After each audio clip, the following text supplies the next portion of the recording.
2020년 새해가 밝아왔습니다. 지난 화요일 우리는 송구 영신 예배를 하나님 앞에 올려드렸습니다. 온 성도들이 본당 가득 함께 모여서 예배드리고 또 때로는 또 로비에 앉아서 하나님 앞에 예배드리기도 했습니다. 한 해를 마감하면서 하나님 앞에 잘못했던 것들, 후회된 것들을 기도하는 시간이었고 또 새해를 맞이하는 그런 시간을 보내게 되었습니다. 새해가 되면 우리는 새해가 어떻게 펼쳐질지 궁금해합니다. 저도 궁금해서 두 가지를 합니다. 첫 번째는 하나님 앞에 기도하는 시간을 더 가집니다. 하나님 앞에 엎드려서 하나님 2020년 한 해를 시작하게 되는데 하나님 어떻게 펼쳐드리는지 간에 하나님께서 함께 해주시고 은혜로 이끌어 달라고 기도하는 시간을 가지고요. 또 하나는 시중에 나와 있는 책들을 많이 보게 됩니다. 특별히 서울대 김남도 교수와 지필진 내놓은 트렌드 코리아를 꼭 보게 됩니다. 지금 몇 년째 보고 있는데요.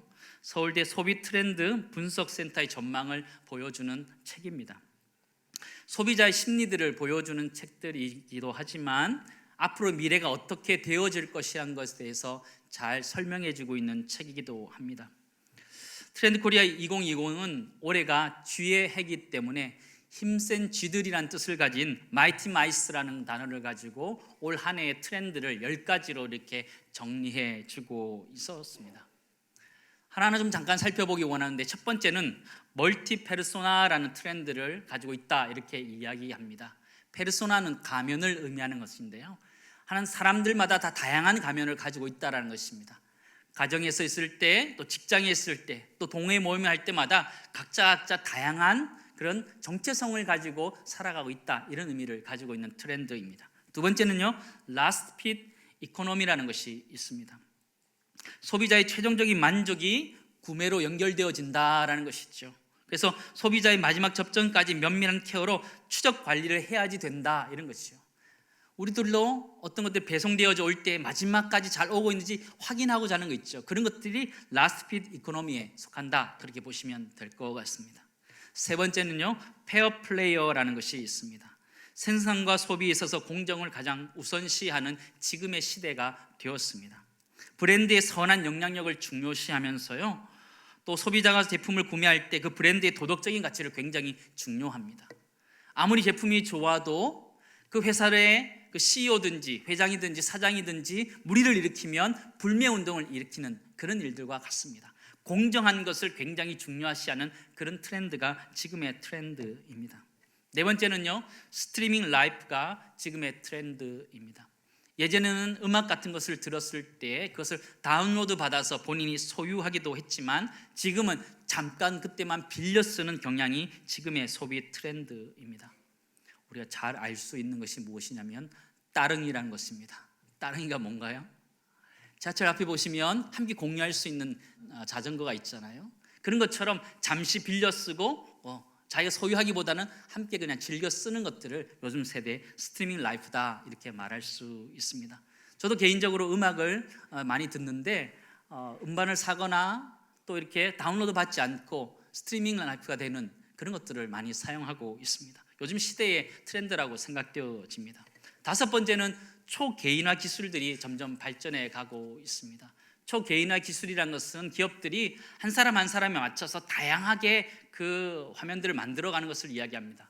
페이스북이나 인스타그램이나 또 여러분들이 상품을 구입하기 원하는 인터넷 사이트를 보시면 그 화면들이 본인에게 맞춰져서 구성되어 있음을 발견하게 됩니다. 다른 사람하고 다르게 차별되어서 있는 것들을 발견하게 되지요. 기업들이 그렇게 차별화해서 우리들에게 제공해 주고 있습니다. 여섯 번째는 팬슈머라는 것이 있습니다. 팬이란 단어와 또 소비자를 뜻하는 컨슈머라는 단어가 합쳐진 것인데요. 어떤 의미냐면 팬이란 것은 그냥 일방적으로 따라가는 것들을 의미하는데 요즘 소비자들은 그렇지 않다라는 것이에요. 적극적으로 자기의 의견을 개진하고 또 참견하고 참여하는 소비자들이 생겨났다라는 것이죠. 소비자들이라 해서 아무 말 없이 그냥 따라가는 사람들이 아니라 상품과 브랜드 스타들을 직접 키워내는 그런 소비자들이 등장했다 이런 얘기를 하는 것이죠. 한마디로 간섭하는 소비자들이 등장했다 이렇게 보시면 될 것 같습니다. 일곱 번째는요, 특화 생존이다. 특화하지 않으면 생존할 수 없는 그런 시대가 되었다, 이렇게 이야기하는데요. 이 부분을 파레토의 법칙으로 설명하기도 합니다. 파레토의 법칙이 무엇이냐면 20, 80의 원칙이다, 이렇게 보시면 됩니다. 백화점을 예를 들면요, 백화점 가운데 많은 사람들이 오지만 20%의 소비자가 80%의 매출을 이루고 있다는 것이에요. 그러므로 특화된 그 사람들에게 더 집중하는 것들을 특화 생존이다, 이렇게 이야기할 수 있는 것이죠. 여러분의 백화점 가보시면 아시겠지만 주차장이 복잡한데도 불구하고 VIP 주차장들은 항상 널널합니다. 비워두고 있어요. 왜 그럴까요? 그분들한테 집중하는 거죠. 그분들 20%가 80% 매출을 올리기 때문에 더 특화해서 집중하고 있는 모습을 우리는 보게 됩니다. 여덟 번째 트렌드는 58세대라는 것이죠. 58세대라는 것은요, 중장년층을 의미하는 단어입니다. 58년 개띠를 중심으로 한 그런 세대를 이야기합니다. 예전에 중년 세대는 트렌드나 디지털 기기나 이런 것들 잘 몰랐는데, 요즘 중년인 이 58세대는 디지털 기기도 잘 알고 트렌드도 잘 아는 그런 세대가 되었다라는 것이죠. 새로운 소비 세대로 58세대가 등장하게 되었다, 이렇게 이야기하는 것입니다. 아홉 번째는 편리미엄이라는 단어가 있습니다. 트렌드가 있는데요, 편리함이 곧 프리미엄이다, 이런 단어를 얘기하는 것입니다. 현대인들은 가격이나 품질보다 시간이나 자신 노력을 아낄 수 있는 그런 편리함을 더 선호한다는 것이죠. 여러분 아시는 것처럼 새벽 배송하는 것, 또 자기 원하는 시간에 배송되어져 오는 것, 그런 것이 편리미엄이다, 이렇게 말할 수 있을 것 같습니다. 열 번째는요, 업글 인간이라는 트렌드가 있습니다. 자신을 계속해서 개발해가는, 업그레이드 시켜가는 인간들이다, 이렇게 얘기하는 것이죠. 그래서 본인에게 만족감을 줄 수 있는, 계속해서 누릴 수 있는 여행이나 운동이나 독서나 사색의 시간들을 가지는 사람들을 업글 인간이다, 이렇게 이야기합니다. 10가지 아시겠지요? 네. 이거 연구한다고 시간 많이 들었습니다. 네. 이해하고 이해할 수 있도록 가르친다고 시간을 많이 투자했습니다. 다시 한번 영상을 통해서 보시면서 지금 시대가 어떻게든지 한번 보셔도 좋을 것 같다, 이런 생각을 합니다. 시대가 참 많이 변해간다, 이런 생각을 하지요. 정말 이 시대를 따라갈 수 있을까, 그런 생각을 합니다. 읽어보면 좀 어려운 단어들도 있는데 읽어보면 읽어볼수록 조금씩 이해해가며 지금 시대가 변해가는 것을 보게 됩니다. 우리 자신을 둘러싼 세대가 다 변하고 있습니다. 내 몸 하나 빼고 모든 것들이 다 변하고 있는 세대가 지금 세대라 말할 수 있습니다. 그럴 때 우리 마음에 두려움이 생길 수 있습니다. 나는 지금 이 시대를 잘 지금 쫓아서 가고 있는지 궁금할 때가 있습니다. 세상은 이렇게 변해가고 있는데 나는 지금 뒤처져서 가고 있는 것이 아닌가라는 생각을 하면서 나는 누구인지, 지금 잘 살아가고 있는지 본인에 대한 정체성에 대한 고민들을 많이 하게 됩니다. 우리 정체성이 무엇입니까? 예수님 우리들에게 너희는 세상의 빛과 소금이라 말씀해 주셨습니다. 우린 지금 예수님이 사셨던 그 시대 이후의 시대를 살아가고 있습니다. 우리에게 있어서 가장 큰 관심사 시대는 예수님의 시대가 아니고 사실은 지금 여기라는 거예요. Here and now라는 거예요. 지금 여기 우리가 어떻게 살 것인가가 굉장히 중요한 그런 시대에 우리가 지금 살아가고 있습니다. 지금 살아가는 이 시대에 나의 정체성이 무엇이고 나의 소명이 무엇인지 찾는 것이 가장 중요한 그런 시대를 살아가고 있습니다. 그런 의미에서 예수님 이후의 시대인 사도행전을 살펴보는 것은 굉장히 의미가 있습니다. 사도행전은 우리에게 정확한 정체성과 사명을 가르쳐주고 있습니다. 2020년 사도행전 말씀을 함께 나누기 원하는데요, 사도행전은 누가라는 사람이 썼습니다. 누가는 의사였고요, 누가는 먼저 누가복음을 썼고 이후에 사도행전을 이어서 썼습니다. 사도행전 1장 1절 2절 말씀 보시기 바랍니다.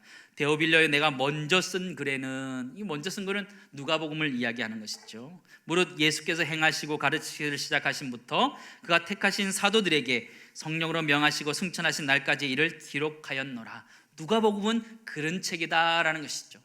그 이후에 쓴 사도행전은 그 이후에 예수님이 승천하신 이후에 제자들의 행동을 사역들을 쓴 것이 바로 사도행전이다 말하는 것이죠. 3절 말씀 보시면 예수님이 승천하기 전에 하나님 나라의 일을 선포하게 하십니다. 선포하게 하시는데 4절 말씀 보시면 예루살렘을 떠나지 말고 하나님께서 약속하신 것을 기다리라 말씀하시면서 5절 말씀 보시면 성령으로 세례를 주신 것을 기록하고 있죠. 4절 5절 말씀 우리 같이 읽겠습니다. 같이 읽습니다. 사도와 함께 모이사 그들에게 분부하여 이르시되 예루살렘을 떠나지 말고 내게서 들은 바 아버지께서 약속하신 것을 기다리라. 요한은 물로 세례를 베풀었으나 너는 몇 날이 못되어 성령으로 세례를 받으리라 하셨느니라. 아멘. 우리는 누가복음 시대에 살았던 사람들이 아니라 어떻게 보면 사도행전 시대에 살아가고 있는 사람들이라는 거예요. 이 사람들에게서 가장 큰 정체성이 무엇인가 사도행전은 정확하게 이야기해 주고 있습니다. 사도행전 1장 8절 같이 읽도록 하겠습니다. 같이 읽습니다. 오직 성령이 너에게 임하시면 너희가 권능을 받고 예루살렘과 온 유대와 사마리아와 땅끝까지 이르러 내 증인이 되리라 하시니라. 아멘. 우리 정체성이 무엇이냐? 사도행전 시대를 살아가고 있는 지금 시대를 살아가고 있는 우리들에게 있는 정체성이 무엇이냐면 내 증인이 되리라. 예수의 증인이 되리라 말씀하시는 거예요. 한번 따라하겠습니다. 예수의 증인이 되리라. 예수의 증인이 되리라. 세상이 엄청나게 변화되어가는 지금 시대 가운데 우리에게 주시는 정체성, 우리가 살아가야 되는 정체성이 무엇이냐면 예수의 증인이 되는 것이다라는 거예요. 예수의 증인이 되는 것이 무엇이냐면 예수를 증거하는 사람이 되어야 된다는 거예요. 예수를 증명할 수 있는 근거를 가진 사람이 되어야 되는데 가질 수 있는 조건이 무엇이냐면 성령이 임하실 때 가능하다는 거예요. 성령이 임하실 때, 너희에게 성령이 임하실 때 권능을 받아서 내 증인이 되리라 말씀하셨다는 거예요. 이렇게 성령이 임하셔서 변화된 사람이 사도행전에 기록되어져 있습니다. 대표적으로 베드로 사도와 사도 바울입니다. 사도행전 4장 18절 19절 말씀 보시기 바랍니다. 원래 베드로는 예수님을 부인하고 떠났던 사람이었습니다. 그가 변화되어서 성령 안에 변화되어서 담대히 전한 자가 되었습니다.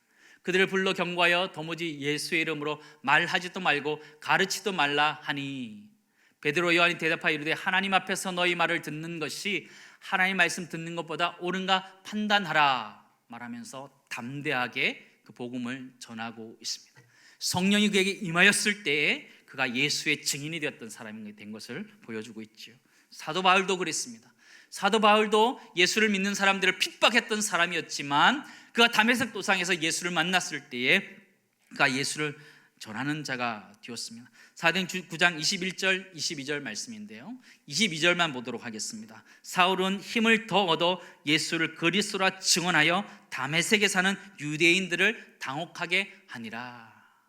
그가 변화되었을 때에 유대인들이 도리어 놀라는 일이 생겼다. 성령이 함께하였을 때 그가 힘있게 예수를 증거했다, 이렇게 말씀하고 있는 것이죠. 예수의 증인이 될 수 있었던 원인은 성령으로 충만할 때 가능했다. 오늘 우리에게 이야기해 주고 있습니다. 사도행전 1장 8절 말씀, 오직 성령이 너에게 임하시면 너희가 권능을 받고 예루살렘과 온 유대와 사마리아 땅끝까지 이르러 내 증인이 되리라 하시니라, 이렇게 말씀하셨죠. 저는 이 말씀을 우리 교회 올 한 해의 표로 삼기를 원합니다. 저는 올 한 해 표를 오직 성령이라는 제목으로 정했습니다. 원래 처음에 이 말씀들을 묵상하며 사도행전 묵상할 때에는 내 증인이 되리라 라는 것을 주제로 정해야겠다라는 것들을 생각하면서 말씀을 묵상했는데, 묵상하면 묵상할수록 내가 증인이 되는데, 예수의 증인이 될 수 있는 조건이 있는데 그것은 성령이 임하여지만 가능하다는 것을 알게 되었습니다.